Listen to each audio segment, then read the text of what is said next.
Vou colocar todo mundo no mudo. Eu vou ficar invisível, tá? Porque meu celular se ficar bom invisível. Tá certo.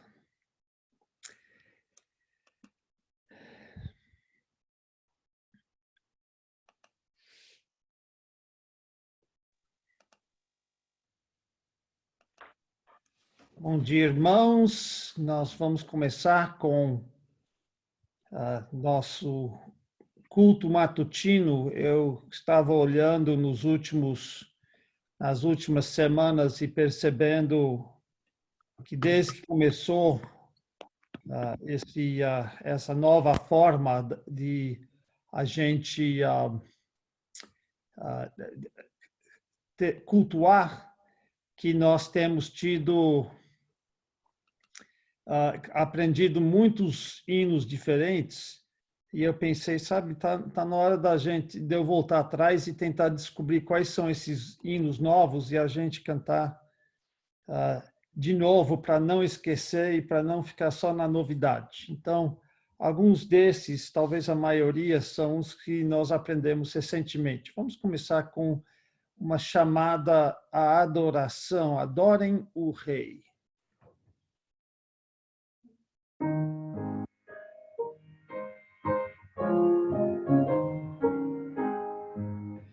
Adorem o Rei, glorioso Senhor, e louvem a Deus, pois Ele é amor, é nossa defesa, é a proteção, louvado na glória e com gratidão. Seu grande poder e graça eterna, verdade, perdão e glória real, aos povos proclamem com todo fervor, e tudo que existe é Deus Criador. Amor sem igual, não pode explicar, é visto no sol, na lua brilhar, é visto nos montes, nas árvores mil, se mostra no orvalho, no céu cor de anil. Nós, filhos do pó, sem força ou valor, achamos em Deus poder e vigor. A sua bondade constante e eficaz nos traz ricas bênçãos e dá-nos a paz. Eu vou tirar o mudo aqui do irmão Celso e vou pedir que vou pedir que ele nos dirija a Deus em oração. Eu não estou conseguindo tirar o irmão.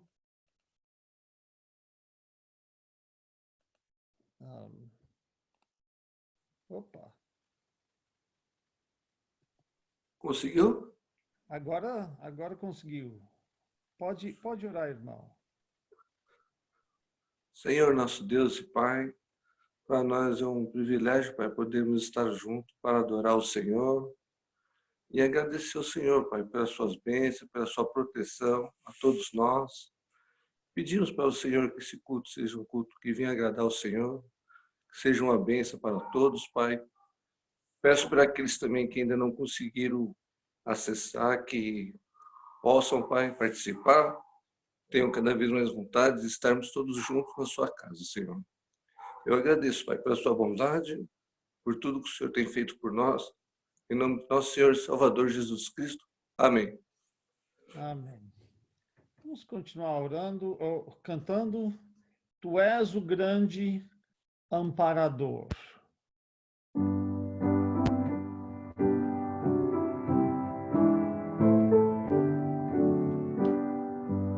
Tu és o grande amparador,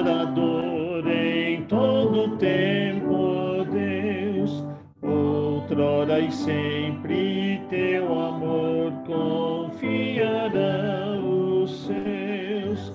Dos céus o trono teu está, em cada provação. Ficarás a soberana mão. Não era ainda a terra, o mar, aos astros seus, e já vivias a reinar eternamente, ó Deus. A nossa vida se desfaz, qual sombra e qual vapor, porém firmeza e plena paz nos vem de ti, Senhor. No tempo estável que se esvai, correndo sem parar, tão só em teu amor, ó Pai, podemos confiar. Ó Deus potente, amparador, guia-nos sempre vem, até chegarmos, bom Senhor, à vida eterna além. E Deus sábio, invisível, perfeito, imortal. E estou tentando ajeitar meus negócios aqui e deu errado. Pronto.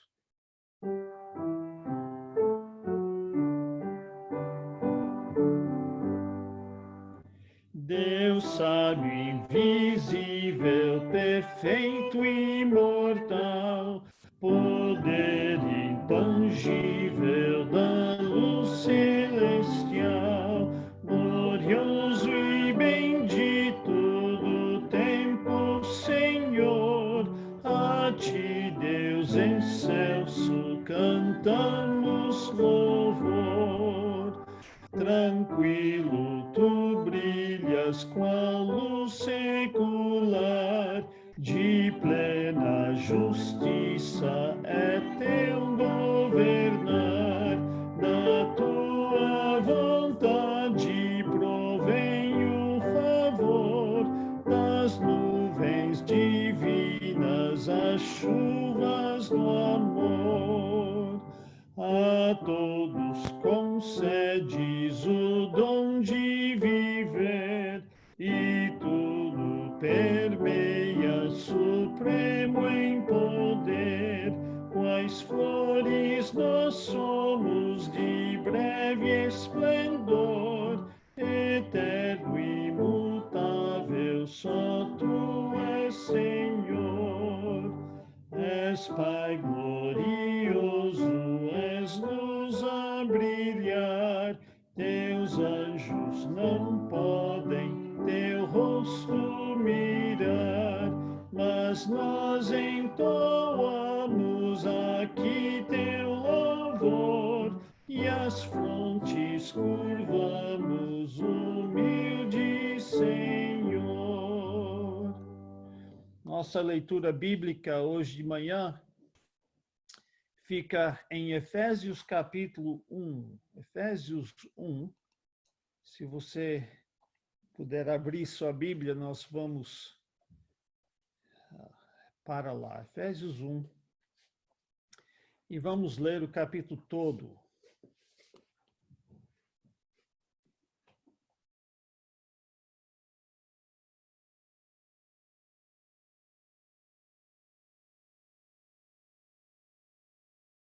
Efésios 1.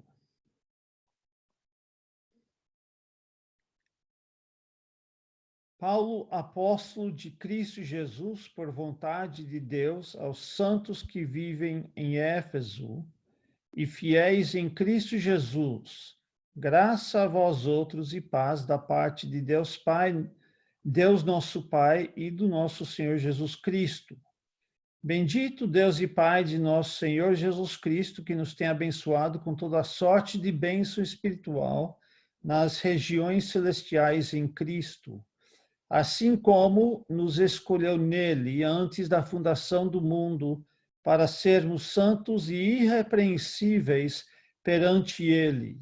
E em amor nos predestinou para ele, para a adoção de filhos, por meio de Jesus Cristo, segundo o beneplácito de sua vontade, para o louvor da glória da sua graça, que ele nos concedeu gratuitamente no amado, no qual temos a redenção pelo seu sangue, a remissão dos pecados, segundo a riqueza da sua graça, que Deus derramou abundantemente sobre nós, em toda sabedoria e prudência, desvendando-nos o mistério da sua vontade, segundo o seu beneplácito, que propusera em Cristo, de fazer convergir nele, na dispensação da plenitude dos tempos, todas as coisas, tanto as do céu como as da terra.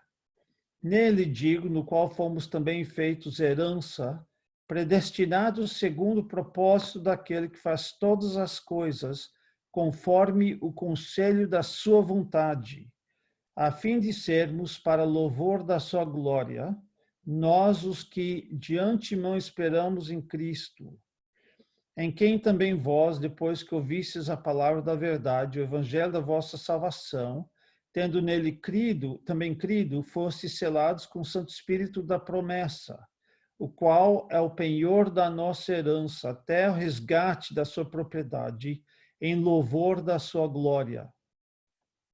Por isso também eu, tendo ouvido a fé que há entre vós, no Senhor Jesus, e o amor para com todos os santos, não cesso de dar graças por vós, fazendo menção de vós nas minhas orações, para que o Deus de nosso Senhor Jesus Cristo, o Pai da glória, vos conceda espírito de sabedoria e de revelação no pleno conhecimento dele, iluminados os olhos do vosso coração, para saberdes qual é a esperança do seu chamamento, qual a riqueza da glória da sua herança nos santos, qual a suprema grandeza do seu poder para com os que cremos, segundo a eficácia da força do seu poder, o qual exerceu ele em Cristo, ressuscitando-o dentre os mortos e fazendo-o sentar à sua direita, nos lugares celestiais, acima de todo principado e potestade, poder e domínio,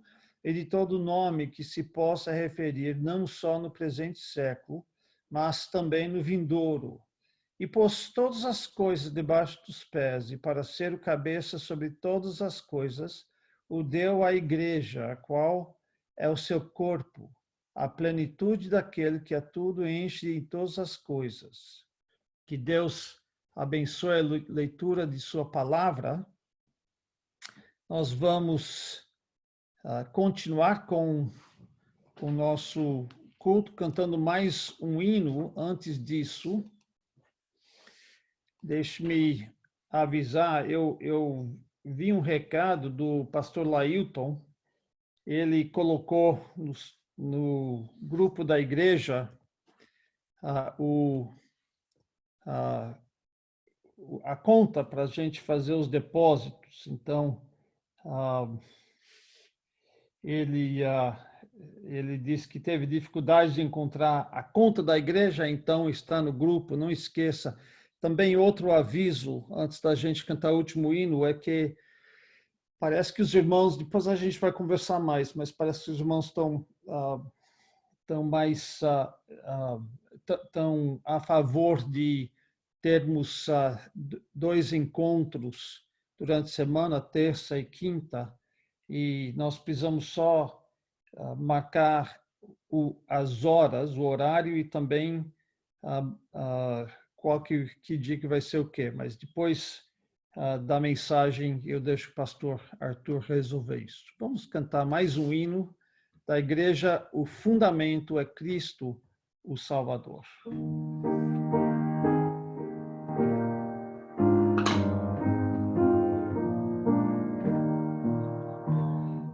Da igreja o fundamento é Cristo Salvador, em seu poder descansa, é forte em seu amor, pois nele alicerçado segura e firme está, e sobre a rocha eterna jamais se abalará.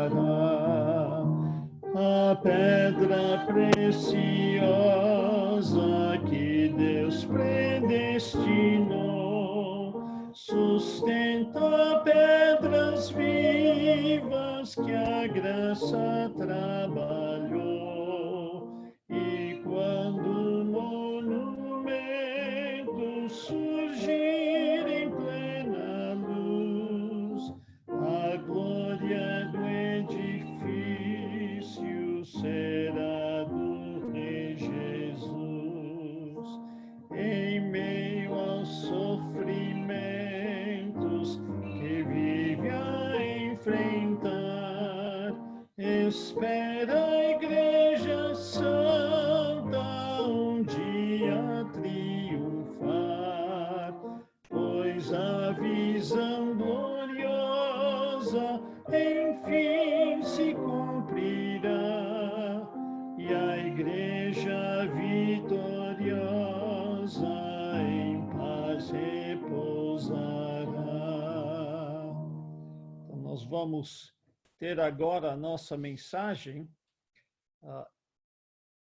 Se os irmãos quiserem abrir suas Bíblias, o nosso texto hoje é 1 Coríntios, capítulo 1. 1 Coríntios, capítulo 1, eu vou dar a minha subidinha para o meu lugar de pregação. E os irmãos podem estar abrindo suas Bíblias em 1 Coríntios, capítulo 1.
Até meu computador resolver que eu sou branco e não amarelo, vai demorar um pouco. Mas logo, logo ele volta ao normal.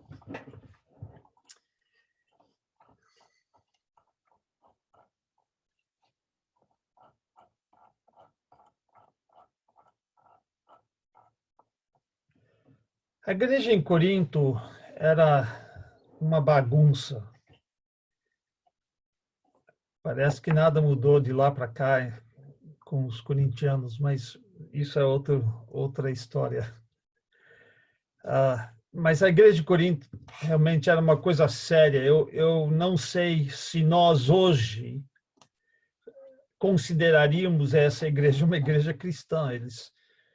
Quando a gente lê o livro, a gente vê uma série de divisões, uma luta com orgulho, tinha até incesto na igreja, litígio entre os irmãos, cultos desordenados, imoralidade sexual, abuso dos dons, descrença na ressurreição. Realmente era uma igreja cheia de problemas. O que me surpreende, então, é que Paulo consegue começar a carta que ele escreve a essa igreja com gratidão no coração dele. Ele era um homem grato, um homem agradecido. Em Colossenses 1:12, ele orou que os colossenses, com toda a longanimidade, dessem graças ao Pai que vos fez idôneos à parte que vos cabe na herança dos santos na luz. Em outras palavras, ele orou que os colossenses fossem um povo grato, um povo agradecido. E Paulo praticava o que ele pedia por outros. Ele era um homem grato. Nós precisamos aprender a gratidão. O oposto da gratidão é reclamação. E a reclamação, o murmúrio, é uma forma de dizer a Deus que ele não deu a nós o que é o nosso direito, que nós merecemos. Mas nós sabemos, cá com nossos botões, que nós só merecemos o castigo eterno de Deus. Nós não merecemos qualquer coisa boa. E quando nós olhamos ao Senhor com gratidão, isso faz com que vivemos muito mais alegres e consigamos servir ao Senhor melhor. Aliás, o ponto da gratidão é perceber tudo que Deus fez para conosco. A pergunta vem, o que havia de agradecer a Deus no meio de tanto pecado, de tanta bagunça, de tanta divisão? Se olhasse para os membros, não tinha quase nada, mas se olhasse para Deus, ele tinha muita coisa que agradecer. Você já teve a experiência de ficar desanimado com seu andar cristão? Você luta e luta e luta e parece que nada muda. Parece que você enfrenta os mesmos pecados e tentações dia após dia. Você segue a mesma rotina. Você está inserido no meio do mesmo povo, seja crente ou descrente, e parece que os irmãos da igreja também não mudam. Parece que você não consegue dar grandes passos na sua vida cristã. O que é que você deve fazer numa situação assim? A resposta é: você deve tirar os olhos de si mesmo e começar a olhar para Deus. Quando Paulo agradeceu a Deus pelos Tessalonicenses, ele agradeceu pela sua fé operosa, pelo seu amor abnegado e pela sua esperança firme. Aqui, quando ele começa 1 Coríntios, ele não agradece por essas coisas, talvez porque não pode. Mas quando ele olha para Deus, ele encontra motivos de sobra para ser grato a Deus. E é sobre isso que eu quero falar hoje de manhã, que nós precisamos enxergar a mão de Deus em nossas vidas. Precisamos tirar os olhos de nós mesmos, parar de olhar em nosso umbigo ou no espelho e olhar para Deus, que nós vamos ver motivos de sobra para sermos gratos. E Paulo repara 4 coisas, 4 evidências da mão de Deus operando. A primeira evidência se encontra nos versículos de 1 a 3, e eu vou ler. Eu quero que os irmãos olhem o chamado de Deus nesses versículos. Paulo, chamado pela vontade de Deus para ser apóstolo de Jesus Cristo, e o irmão Sóstenes. Não sei se vocês já conheceram alguém chamado Sóstenes. Eu tive um conhecido em Uberlândia com esse nome. Então, o irmão Sóstenes, a igreja de Deus que está em Corinto, aos santificados em Cristo Jesus, chamados para ser santos. Nota que Paulo é chamado pela vontade de Deus para ser apóstolos e que os irmãos em Corinto são chamados para ser santos, com todos os que em todo lugar invocam o nome do nosso Senhor Jesus Cristo, Senhor deles e nosso. Graça a vós outros e paz da parte do nosso Pai, de Deus nosso Pai, do Senhor Jesus Cristo. Paulo tinha um chamado especial que nós não temos, o chamado para ser apóstolo. Era um chamado muito restrito, só tinha mais 11, dependendo se você conta Judas, 12, que tinham esse chamado. Era o que dava autoridade às palavras de Paulo nessa epístola. Ele tinha o direito de dizer o que ele dizia, porque ele tinha esse encargo, esse chamado especial, e são os apóstolos que são os responsáveis pelo Novo Testamento, né, junto com os profetas, mas os apóstolos são eles que eram os ministros especiais de Jesus Cristo para estabelecer sobre a terra essa nova entidade chamada igreja. Nós não temos esse chamado, então não é algo pelo qual podemos ser gratos, mas todos nós que somos salvos temos um outro chamado, o chamado para sermos santos. Aqui ele diz, a igreja de Deus que está em Corinto, aos santificados em Cristo Jesus, chamados para ser santo. O que é uma pessoa santa? Embora o Novo Testamento mencione uma ou duas vezes a palavra cristão, a palavra mais comum para designar as pessoas salvas, que nós chamaríamos hoje de crentes, é a palavra santo. É interessante o que a Igreja Católica fez com essa palavra santo. Para a Igreja Católica, nós não somos santos. O santo é uma pessoa já morta, e eles têm toda uma teologia, não preciso entrar em todos os detalhes, mas é uma pessoa que morta, um crente morto, um cristão morto, que já saiu do purgatório e está vivendo no céu. Ou seja, ele já fez tantas boas obras e já pagou por todos os seus pecados no lado temporal da coisa, que ele já escapou do purgatório e está no céu.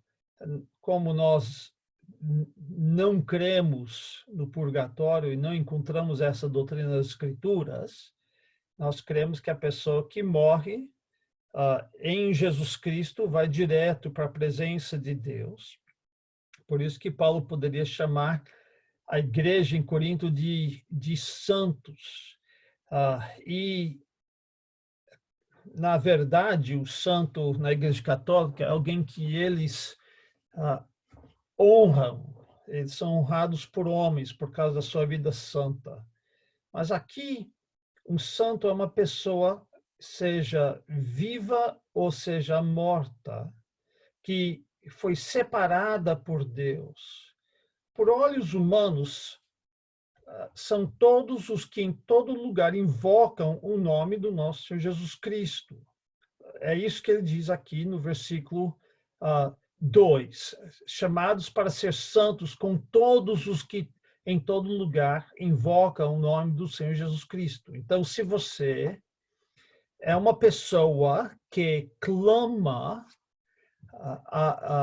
a Jesus Cristo para sua salvação, você é uma pessoa santa, de acordo com esse versículo.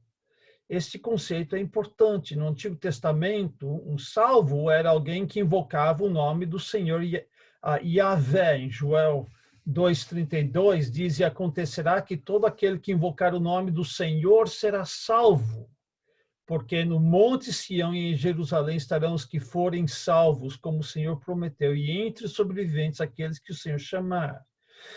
No Novo Testamento, a revelação é um pouco mais desenvolvida, ou seja, nós temos mais informação e descobrimos que não é o suficiente apenas acreditar em Deus ou nem confiar em Deus, mas nós precisamos confiar na pessoa e na obra de Jesus Cristo.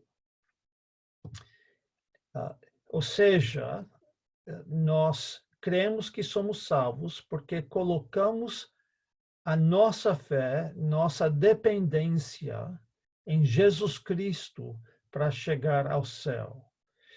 Jesus Cristo é a resposta daquela velha pergunta que a gente faz quando evangeliza. Quando a gente pergunta para alguém se você chegasse na presença de Deus e ele perguntasse por que é que eu devo deixar você entrar no meu céu, o que você responderia? E a resposta que todo crente dá é não por meus méritos, mas pelos méritos de Jesus Cristo. Estou confiando em Jesus Cristo. Eu invoquei o nome de Jesus Cristo. Não acho que eu mereço entrar no céu. Eu não fiz nada para estar aqui. Mas Jesus Cristo pagou por todo o meu pecado. E é por meio dele que eu tenho o direito de estar aqui. Porque ele morreu no meu lugar e pagou pelos meus pecados. Então, aos olhos humanos, nós somos salvos porque nós cremos em Jesus Cristo. Nós somos santos porque nós cremos em Jesus Cristo. Mas pelos olhos divinos, uma pessoa santa é alguém que Deus chamou para ser santo. É mais ou menos esse dizer é atribuído ao Charles Spurgeon. Supostamente ele diz que quando a gente chega no portão do céu, tem um grande portal que diz assim, todo quem quiser. E a gente, eu quero. A gente entra pelo portal e chega no portal do céu, e quando a gente vira para trás e olha, está escrito, escolhido antes da fundação do mundo. É mais ou menos isso que a gente vê aqui. Nós temos o lado humano, onde nós cremos. É uma coisa que nós fazemos de vontade nossa. Mas, quando nós chegamos na salvação, nós percebemos que Deus nos chamou para ser santos. Que ele também teve uma parte de nos atrair a ele. Uma parte que nós não entendemos direito. Mas ele estava por trás dos bastidores, trazendo-nos a ele. Então, pelos olhos divinos, olhando como Deus vê, uma pessoa salva é alguém que ele chamou para ser santo. Todo crente verdadeiro é um santo porque foi separado por Deus e para Deus. Eu não sei onde eu li essa história, mas eu vi aqui anotado, e pelo jeito que está anotado, é uma história verídica. Um fotógrafo no casamento estava batendo fotos do casal sendo casado e tal, e os noivos estavam saindo da igreja para entrar na limusine. Mas quando chegou na limusine, a noiva deixou o marido e foi a um carro estacionado do outro lado da rua. Lá ela encontrou e foi embora com outro cara. Já imaginou? Era um ex-namorado dela que gabava de poder tê-la a hora que ele quisesse. Imagina ser aquele marido que tinha escolhido a mulher para si e ela foi embora com outro cara. O coitado desse marido conseguiu anular o casamento, porque nunca foram casados de verdade. Mas aqui a gente tem um exemplo do que é ser santo ou santidade. Quando um casal casa, são separados um para o outro. Qualquer outro relacionamento é pecaminoso. Quando eu casei com minha esposa, eu não tive mais o direito e nem a intenção de sair com outra mulher. E a mesma coisa quando somos salvos, somos separados para Deus. Nós somos separados e não temos mais o direito de ser atraído a nenhuma outra coisa, ou Deus, ou prazer. É em Deus que nós encontramos a satisfação de todos os nossos desejos. Nós não temos o direito de sair com o mundo, de sair com a carne, de sair ceder às tentações do diabo. Nós somos separados para ser única e exclusivamente de Deus. Isso é uma posição. Quando nós cremos em Jesus Cristo, nós somos imediatamente santos. Não que nós não pequemos mais, claro que pecamos. Não é de uma hora para outra que a gente para de pecar. Mas a partir daquele momento, Deus nos vê como santos. E é por isso que quase todas as epístolas do Novo Testamento começam aos santos em tal lugar. Por quê? Não importa como é que eles estavam vivendo suas vidas, eles eram pessoas que Deus havia separado para eles servirem. E essa separação era uma garantia que um dia o pecado seria completamente eliminado da vida deles e que eles, de fato, seriam, na prática, o que eram em posição. Então, veja que nós somos santificados em Cristo Jesus, mas também somos chamados para ser santos. Isso é, de uma certa forma, a descrição da vida cristã, de fazer a nossa vida ser como a nossa posição. Nós fomos separados por Cristo e agora nós precisamos viver dessa forma.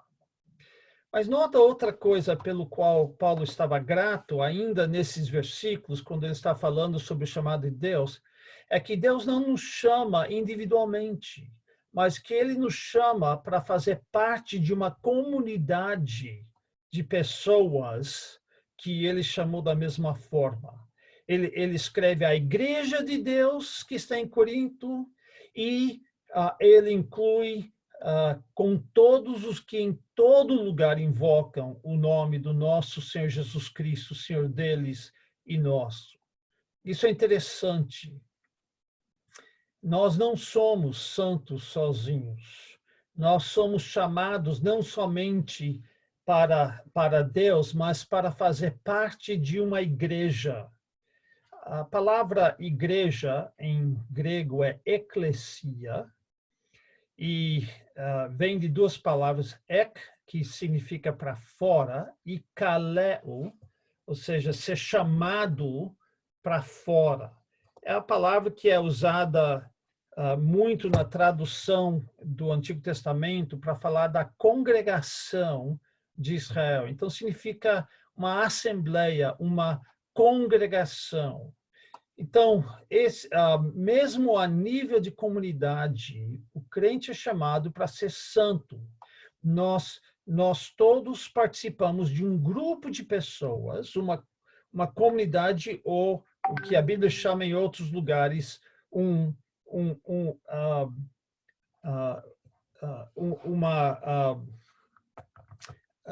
uma igreja que é tudo separado juntos para sermos santos.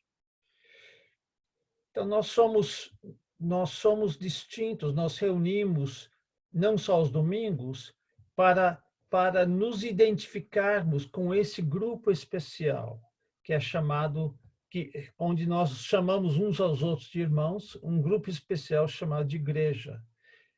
Claro que tem a igreja local, nós somos a Igreja Batista da Bíblia em Carapicuíba, mas também tem a comunidade de todos os salvos, aqueles que em todo lugar invocam o nome do Senhor Jesus Cristo, o Senhor deles e nosso. Nota que é um fenômeno do Novo Testamento, porque no Antigo Testamento o Senhor Jesus Cristo não havia ainda nascido. Eles criam em Deus, eles até certo ponto sabiam da vinda de um futuro Messias, mas eles não criam, não seguiam o Senhor Jesus Cristo, porque ele ainda não havia nascido.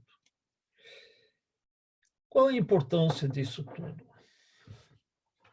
Quando nós caímos em pecado, talvez aquele mesmo pecado, que é uma luta constante da nossa vida. Satanás quer que perguntemos, será que realmente sou um santo? Será que realmente sou salvo? Se eu fosse salvo, eu não ficaria caindo nesse pecado dia após dia. Deixe-me dizer, não faça essa pergunta. Para esse lado, fica só desespero e depressão. O que Paulo está dizendo aqui e em outros lugares é que se você está confiando somente em Jesus Cristo, você é um santo. Por quê? Porque você foi santificado pelo sangue de Jesus Cristo e chamado para ser santo. Será que existe alguma coisa ou alguém que possa interferir nisso, que possa dessantificar você, que possa tirar você e frustrar o plano de Deus de tornar você plenamente santo? A resposta é não. Ninguém consegue interferir. Aquele que te chamou é fiel. Ele vai guardar você de tal forma que você vai chegar na presença dele. Então, o que acontece quando você peca? Não minimize o seu pecado. O pecado ainda é uma coisa séria. Foi por causa desse pecado que Cristo foi para a cruz. Então, não minimize o seu pecado. Confesse o seu pecado e seja específico. Pai, eu menti. Maltratei o meu irmão, eu cobicei algo que era dele, eu fiquei amargurado com ele por causa disso, aquilo. Então, confesse o seu pecado, seja específico. Confesse que você estava sendo inconsistente com a sua chamada, mas agradeça a Deus que ele te santificou e que um dia ele vai te santificar completamente e você estará livre desse maldito pecado um dia. E aproveita para agradecer que você está rodeado de uma comunidade de pessoas santificadas, pessoas chamadas para serem santas também, embora, às vezes, eles não são tão santinhos assim. Nós não somos tão santinhos assim.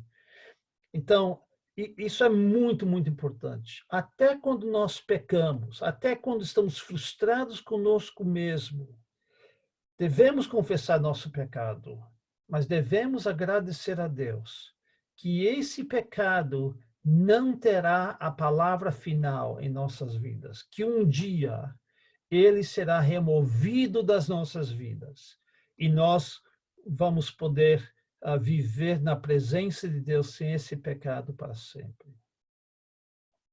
Segunda coisa pela qual Paulo agradece a Deus é pela graça dele. Olha agora os versículos 4 a 7. Sempre dou graças a meu Deus a vosso respeito. E agora a gente pensa, por quê? O que tinha para dar graças a Deus por esse bando de pessoas mundanas? Mas ele responde, ele diz, dou sempre graça, meu Deus, a vosso respeito, a propósito da sua graça, a graça de Deus que vos foi dada em Cristo Jesus. Porque em tudo fostes enriquecidos nele, em toda a palavra e em todo conhecimento, assim como o testemunho de Cristo tem sido confirmado em vós, de maneira que não vos falte nenhum dom. Realizações meramente humanas pouco importavam para Pedro. Ele sabia que na carne não habita bem nenhum, Romanos 7:18. E é muito fácil nós engrandecermos feitos meramente humanos. Você sabe que um ser humano, com sua própria força, consegue parar de beber, ele consegue parar de fumar, ele consegue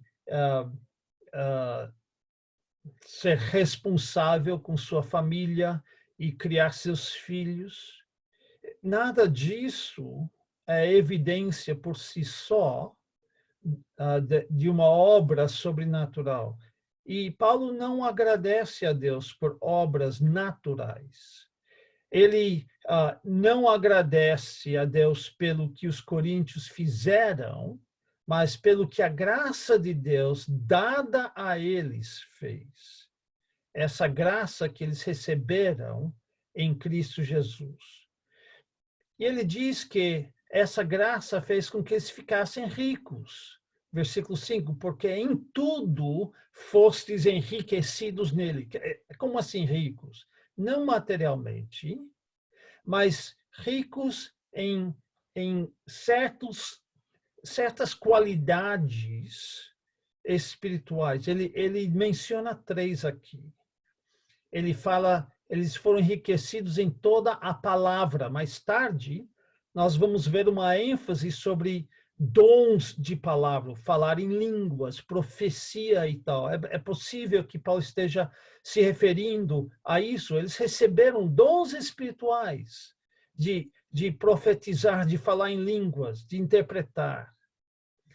Mas, ao mesmo tempo que receberam esses dons, eles abusavam desses dons e trocavam a palavra da cruz pela palavra da sabedoria humana. Nos capítulos 1 a 4, a gente vê muito ênfase sobre isso, que eles tinham a palavra da cruz, mas eles exaltavam a palavra da sabedoria humana. Nos capítulos 12 a 14, eles tinham os dons de palavras, mas eles menosprezavam os outros que não tinham esses dons.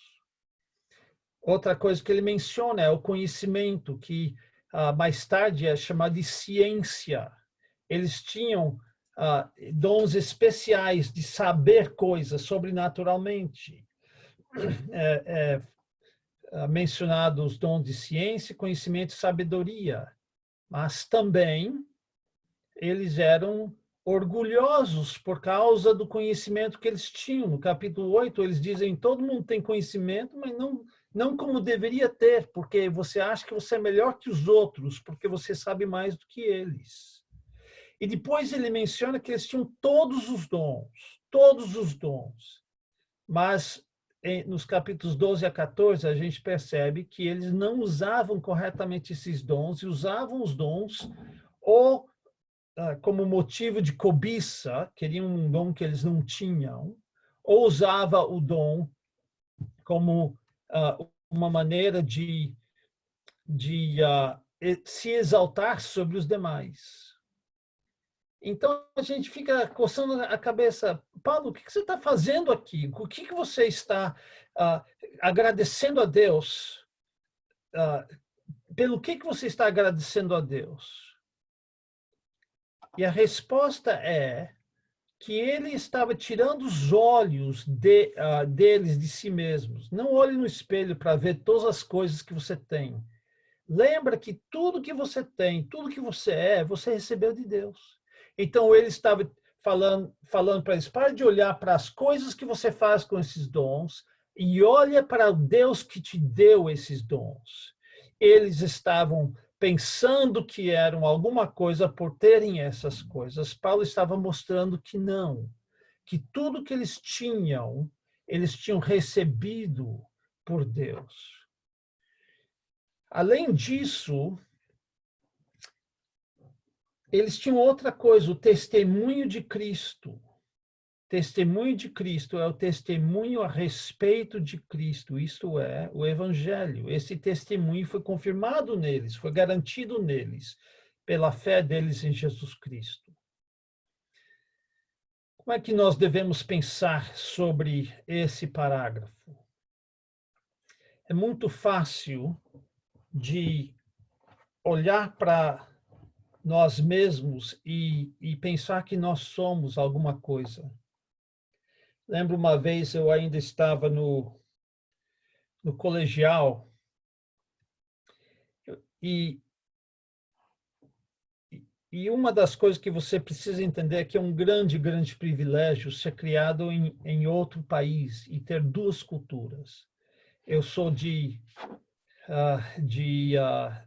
dos Estados Unidos, mas criado no Brasil. Então, eu falo português e inglês, eu conheço 2 países bem. A minha mente é expandida, talvez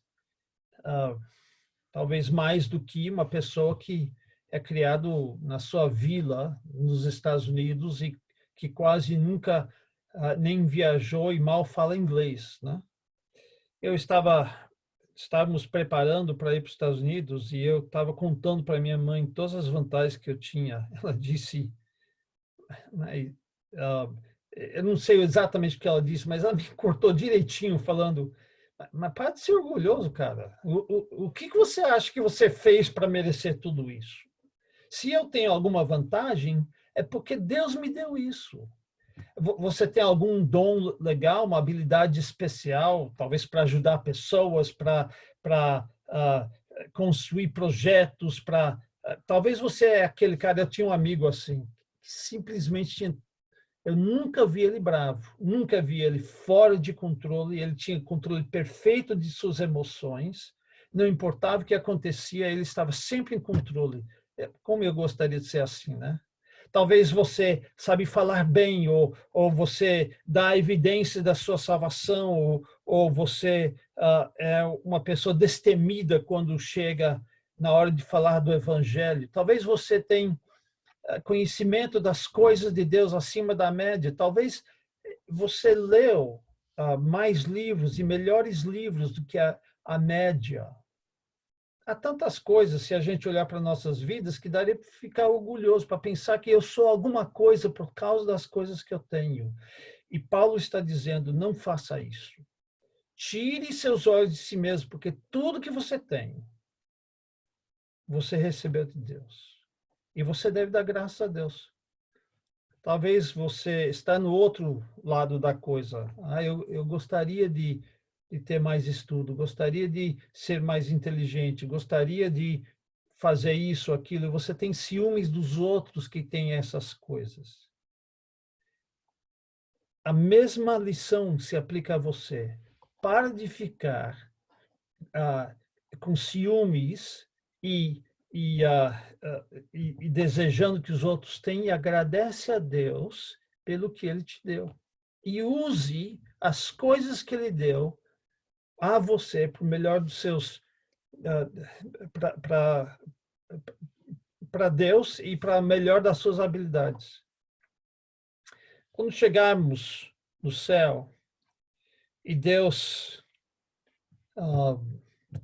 distribuir os nossos papéis e tarefas e coroas, Ele não vai nos dar nenhuma coroa por nós termos mais inteligência do que os outros, por termos mais habilidades do que os outros, por termos mais proeminência aqui na Terra do que os outros. A Bíblia deixa muito claro que nós que temos mais privilégios aqui na Terra vamos ser cobrados mais. A Bíblia deixa muito, muito claro que há pessoas que nessa terra, nessa vida, foram muito humildes, que talvez não sabiam ler direito, mas eram fiéis. E há muita gente famosa na TV, escreveu livros que foram grandemente influentes, que vão passar vergonha na presença de Deus, porque eles estavam fazendo tudo pela sua força. Lembra daquela parábola de Jesus dos talentos? Ele deu 5 para um, 2 para outro, 1 para outro. Quando o mestre foi cobrar, ele não cobrou segundo o número que eles tinham. Ele cobrou sobre a sua fidelidade com que eles ganharam. E aquele que foi condenado era aquele que recebeu apenas 1, mas ele não foi condenado por só ter 1, ele foi condenado por não fazer nada com esse talento que ele tinha, por enterrar com medo. O que recebeu 2 e ganhou mais 2, e aquele que recebeu 5 e ganhou mais 5, foram elogiados não por terem 10 ou 4, mas foram elogiados porque eles foram fiéis com aquilo que Deus deu. Se nós tivermos alguma coisa, devemos ser gratos. Se nós não tivermos as coisas que gostaríamos de ter, devemos ser gratos pelo que nós temos e ser fiéis com aquilo que Deus nos dá. Não olhe para as outras pessoas, não queira ser como eles. Seja grato a Deus pelo que Ele te deu.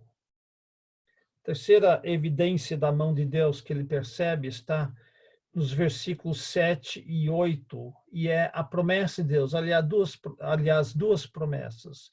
A segunda parte do versículo 7 diz: aguardando vós a revelação do nosso Senhor Jesus Cristo, o qual também vos confirmará até o fim, para serdes irrepreensíveis no dia do nosso Senhor Jesus Cristo.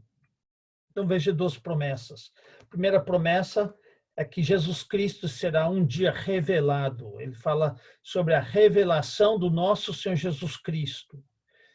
Para nós que somos salvos, isso será um grande alívio e é o nosso alvo. É para o que nós vivemos. Nós vivemos nessa vida aguardando a bendita esperança e a revelação do nosso Senhor Jesus Cristo. E a segunda promessa é a confirmação do nosso Senhor Jesus Cristo, qual também vos confirmará até o fim, para serdes irrepreensíveis no dia do nosso Senhor Jesus Cristo. Isso era uma afirmação ousada à luz de todos os problemas que ele vai tratar nessa longa epístola. Mas Paulo era convicto de que aqueles que começam no caminho da salvação terminam. Em Filipenses 1:6 ele diz que ele estava certo de que aquele que começou boa obra neles, nos filipenses, haveria de completar essa boa obra até o dia de Jesus Cristo. Uma coisa que Deus tem martelado no meu coração essas últimas semanas é que nós deveríamos gastar mais tempo olhando com expectativa pela volta de Cristo. A gente não olha os sinais aqui na Terra, porque não haverá sinal nenhum. Mas na nossa leitura de 1 Pedro e no meu estudo de Romanos 6, nós percebemos vez após vez que a coisa que nos ajuda a navegar nessa vida é a expectativa pela volta de Cristo. Lembra em 1 Pedro 1, que nós estudamos na quarta, que nós não conhecemos Jesus, mas o amamos. Nós nunca vimos Jesus, mas nós cremos nele. Colossenses 3 diz que a nossa vida está oculta juntamente com Cristo em Deus e que quando ele voltar, aí nós saberemos que somos de verdade. Nós precisamos ter essa perspectiva, a perspectiva de que quando nós colocamos nossa fé em Jesus Cristo, Deus começou um processo em nossas vidas que vai terminar com nós completamente livres de pecado, na presença de Deus para todo sempre. E é para isso que nós devemos, e é nessa direção que nós devemos estar gastando toda a nossa vida, lutando para estar nessa condição. Isso vai fazer com que as dificuldades que nós passamos nessa vida vão ser minimizadas, porque não estamos vivendo para ficar bem nessa vida. Vão fazer com que os insultos que nós levamos não nos ferem, as privações que nós sofremos não são tão grandes, porque no céu nós vamos ter tudo. Vão fazer com que as opiniões dos outros não nos importam, porque a única opinião que importa é a opinião do nosso Senhor Jesus Cristo. Então, Paulo estava olhando para a bagunça em Corinto e ele falou, não, deixe-me olhar para a promessa de Deus. a promessa que um dia Cristo será revelado e tudo que Cristo prometeu e disse será confirmado na vida dessas pessoas. A quarta evidência da obra de Deus é a fidelidade dele, porque como que Paulo sabia que essas coisas iriam acontecer? Como que ele tinha essa convicção? Por causa da perseverança humana? Não. Versículo 9 diz: fiel é Deus, pelo qual fosse chamados à comunhão do seu Filho Jesus Cristo, nosso Senhor. Ele tinha convicção que tudo isso ia acontecer, não porque ele era loquaz e ia poder convencer esse povo do seu pecado, não porque ele era mais inteligente que os outros e saberia lidar com essa gente. Não, a confiança dele estava na fidelidade divina. Ele cria que Deus que prometeu iria cumprir. Só isso. Nós não precisamos ter muita confiança nos nossos irmãos em Cristo. Cada um de nós falha tantas e tantas vezes, mas podemos confiar na fidelidade de Deus. Ele começou uma boa obra em nós, quando nós cremos em Jesus Cristo, ele vai completar isso. E não há ninguém que possa nos arrancar da mão de Deus, que possa nos separar do amor de Cristo. Nós fomos chamados por Deus para sermos santos, e ele vai cumprir essa chamada em nós. Ele vai um dia nos separar completamente por ele. Quando nós olhamos para as circunstâncias ou para as pessoas, nós ficamos desanimados. Nem nós mudamos do jeito que gostaríamos ou na velocidade. As mudanças e as vitórias sobre o pecado em nossa vida muitas vezes não são medidas em dias, mas em anos. E é fácil ficarmos desanimados, até questionarmos se somos verdadeiramente salvos. Não faça isso. Isso é um atoleiro. Isso vai te atrapalhar na vida cristã. A solução não é olhar no espelho, não é olhar ao nosso redor, é olhar para cima e ver a mão de Deus.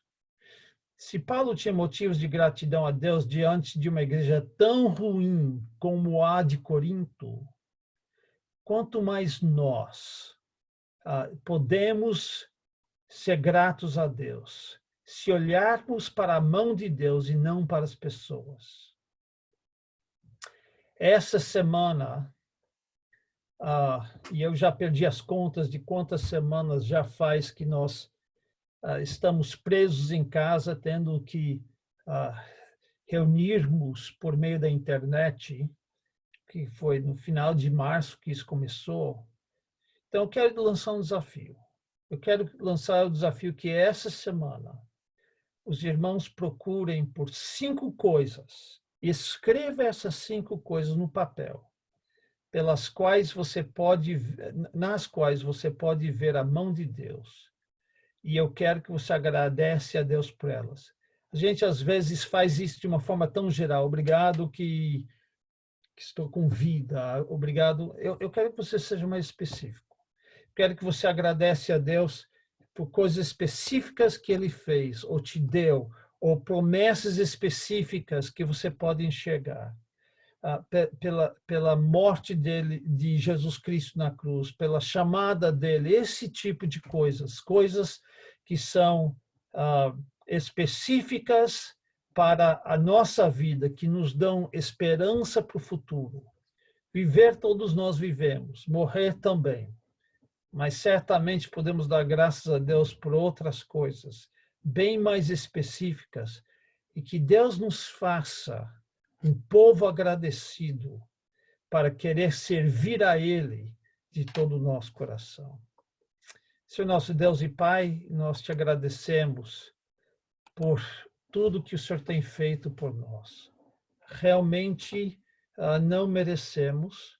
E se nós olharmos para a nossa condição, nós vamos ser que nem Pedro andando sobre as águas. Nós vamos desanimar e vamos ficar amedrontados e vamos afogar. Ajude-nos, Pai, a olhar para o Senhor com gratidão em nosso coração, com a certeza que um dia seremos livres desse maldito pecado que nos assedia, de todos os pesos que nos atrapalham, e que vamos viver eternamente com o Senhor. Pedimos isso em nome de Cristo. Amém. Pronto, desmudei os que eu pude e é bom ver todos os irmãos. Pastor, quer nos falar um pouco sobre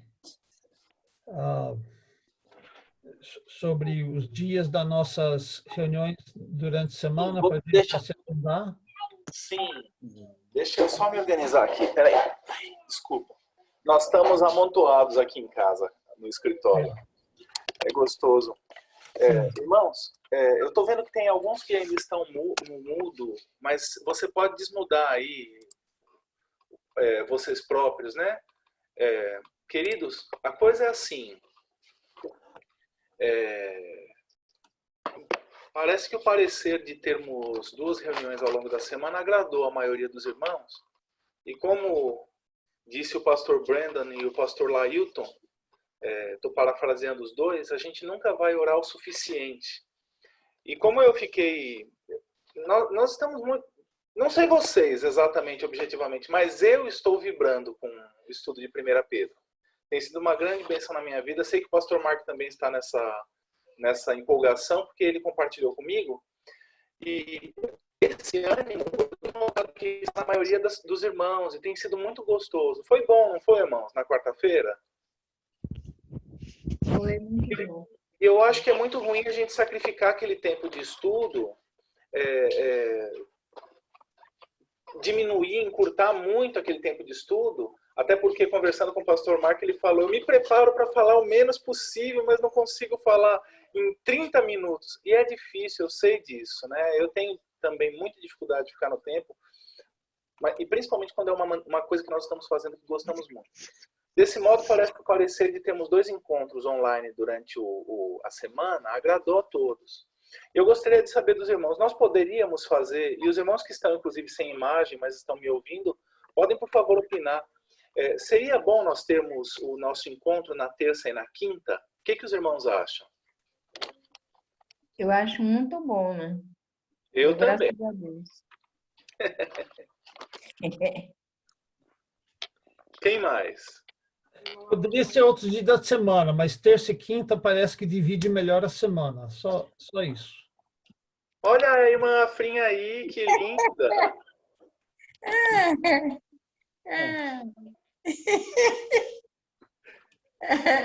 Oi, Tiago. Oi, Maneia. Tudo bem, minha querida? Tudo bem, graças a Deus. Irmãos, a gente vai ter o tempo para bater um papo e mexer uns com os outros, mas só para a gente definir, pode ser na terça e na quinta? Sim ou não? Sim. Para mim pode ser todo dia.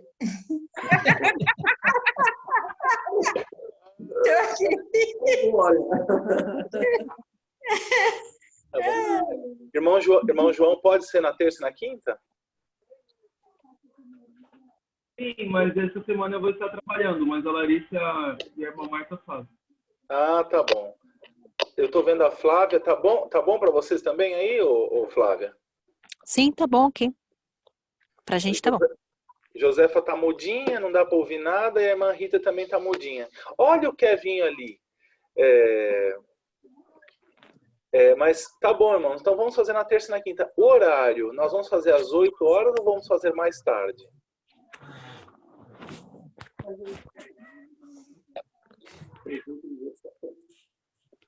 Digam, irmãos. É com vocês.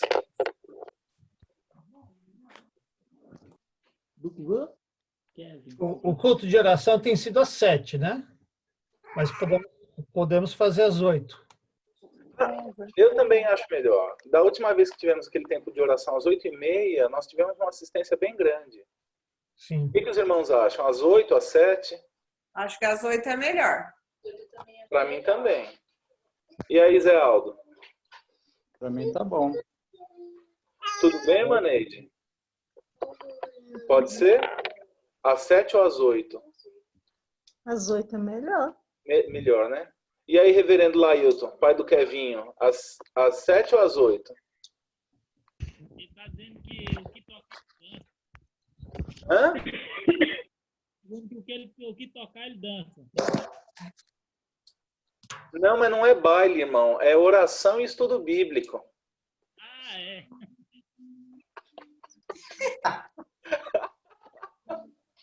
Tá bom. Pode ser às 8, né, irmão? Para o senhor também pode, né, pastor? Pode. Então tá bom. Tá marcado, irmãos. Então, irmãos, nosso próximo encontro hoje à noite, às 19. E na terça-feira, pode ser o estudo bíblico na terça, pastor? Pode. E na quinta-feira, oração. Em ambos os dias, às 20 horas. Combinado, irmãos? Combinado.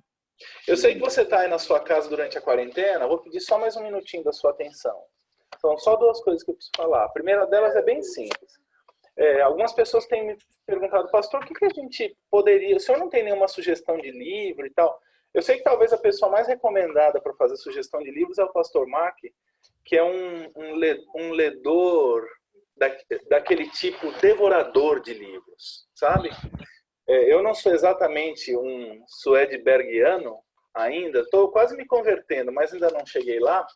Mas eu queria fazer uma recomendação, olha, eu ganhei do pastor Brandon um livro muito bom alguns anos atrás, chamado Brecha em Nossa Santidade, tá vendo ele aí?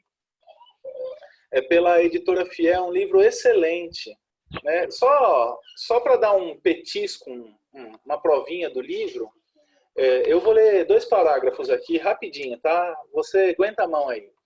Ele diz assim, peraí, vamos lá. Ele diz assim, parte da introdução, ele diz: sei que existem muitos aficionados por camping ao redor do mundo, e eu não lhes condeno pelo hobby que escolheram. Só não é minha praia. Eu não cresci praticando camping. Minha família não era muito chegada em ar livre. Nós éramos, na verdade, contra o ar livre, ou com coisas parecidas. Frequentemente víamos essa cena pela janela e participávamos de sua realidade a caminho do supermercado. Mas nem uma vez sequer fomos acampar.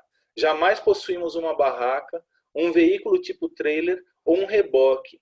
Ninguém caçava na minha família. Ninguém pescava na minha família. Até o nosso churrasco era feito dentro de casa com uma churrasqueira adaptada. Acredite se quiser. Passei a maior parte da minha vida como um ignorante do camping. E para mim isso não constitui problema. É uma coisa a mais com a qual eu não preciso esquentar a minha cabeça. Camping pode ser ótimo para outras pessoas, mas me contento em jamais falar do assunto nem pensar nele e tampouco praticá-lo.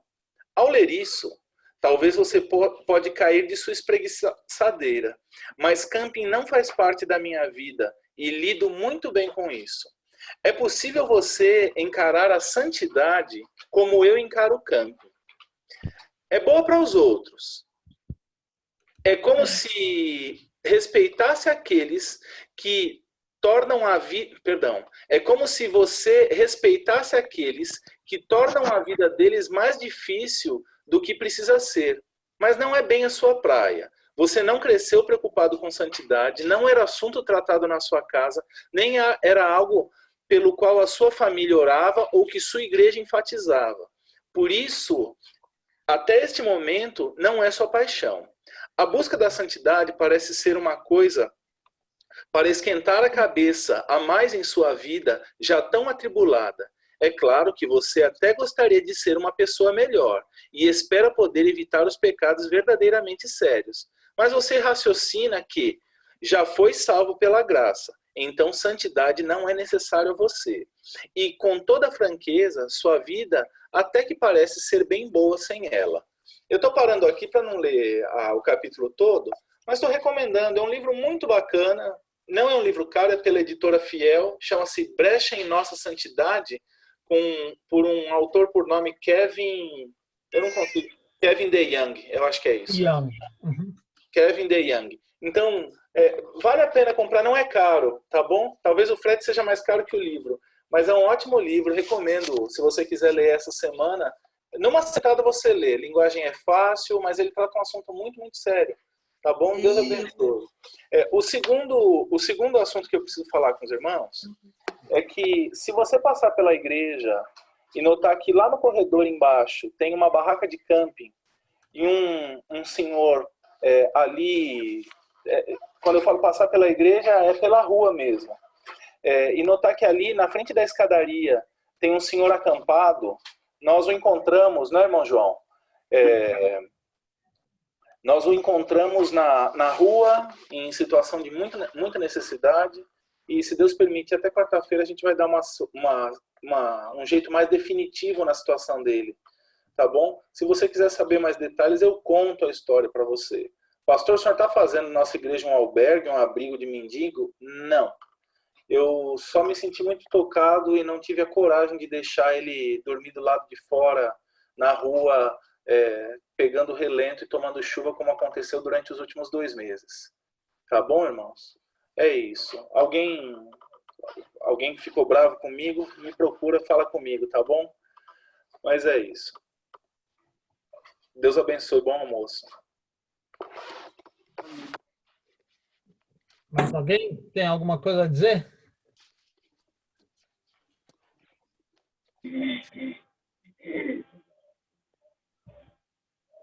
Senão, vou desligar. Tá bom, Obrigado. irmão. Obrigado Deus pelo abençoe. estudo. Obrigado. Bom, quando estiver mordendo aquela coxa do frango, lembra de mim. Faz tempo que eu não falo essa, né? A irmã Terezinha não veio hoje para preparar o cafezinho, tô até preocupado. Pastor Arthur, Diga, irmão. você disse que tem alguém hospedado na igreja? Sim, do lado de fora, no corredor ali, perto da escada, mas está numa barraca de acampamento. Passei lá hoje, não vi, não. Não viu, não? Fui jardim. Você precisa cantar aquele hino que eu ouvi alguém falar, o título assim, Cegueira à Vista. Sim. Em vez de cegueira e vista, ele disse cegueira à vista. Sim. O pastor Lailton, com essa declaração, ele poderia cantar: ó, tão cego eu andei, perdido vaguei. Mas é verdade, para mim também. Mas tá bom, amados. Bom almoço, Deus abençoe. Igualmente. Tchau, tchau. Tchau, tchau. Tchau.